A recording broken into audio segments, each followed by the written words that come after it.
funny. Back then at work, I was working late nights and early mornings. In fact, all of us really were.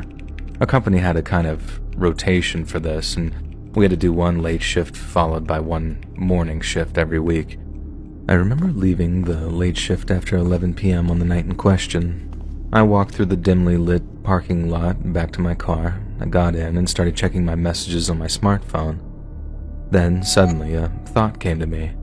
I wasn't sure if I had locked up upon leaving work. As I was the last one out due to the night shift, this was my responsibility. It couldn't be helped. I summoned up the energy to head back there and check. I got out of my car and headed back to work, checked and then headed back to my car. Thankfully, it was locked, and I must have been gone for all of about 40 seconds max. I got in and started my engine, and felt a clammy hand cover my mouth. Then I felt a man's hot breath against my ear say, "If you keep your mouth shut, you don't die." I couldn't speak. I was terrified into silence. I just remember waves of panic crashing over me. My head was completely blank. I looked in the rearview mirror and nodded my head. I recognized the man behind me. He worked in the same company as me, but in a completely different department. I was surprised, and against his orders, I asked aloud, "Howard, why?" No, the words just came out of me. I had never really spoken with him before. He was just kind of a quiet guy, but I knew him, and he replied, "I've been interested in you since you started working here.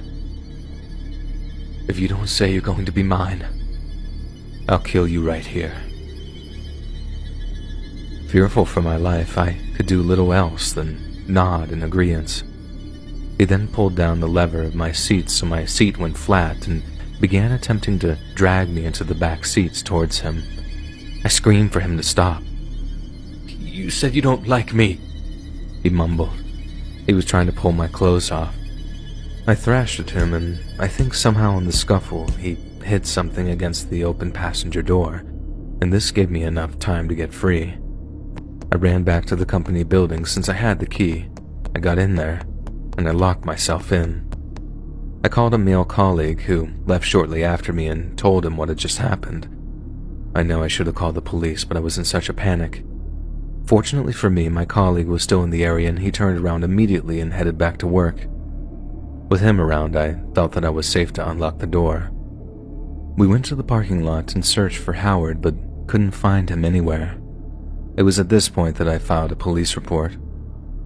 I was absent from work for a while and I decided to use my vacation time. I didn't want to go back there and have to talk to the gossipers. And while I was away, Howard was arrested. With this in mind, I was happy to go back to work as long as he wasn't there. I thought it was safe. When I came back to work, I was told that women were no longer going to be working the night shift alone, and the company offered to help me relocate if I wasn't comfortable working there any longer. My parents wanted me to do this, but I didn't. I actually liked the job. I didn't want to let that creep make me quit my job. I wanted him to know that I wasn't scared. Plus, with him arrested, I didn't think that I had anything to worry about. My company informed me on my first day back that he had been dismissed, and that was really good to hear. The police were in touch and they advised me to keep my doors locked and the usual safety precautions. They said that a momentary lapse in concentration almost cost me my life, and they told me to ruminate on that for a while.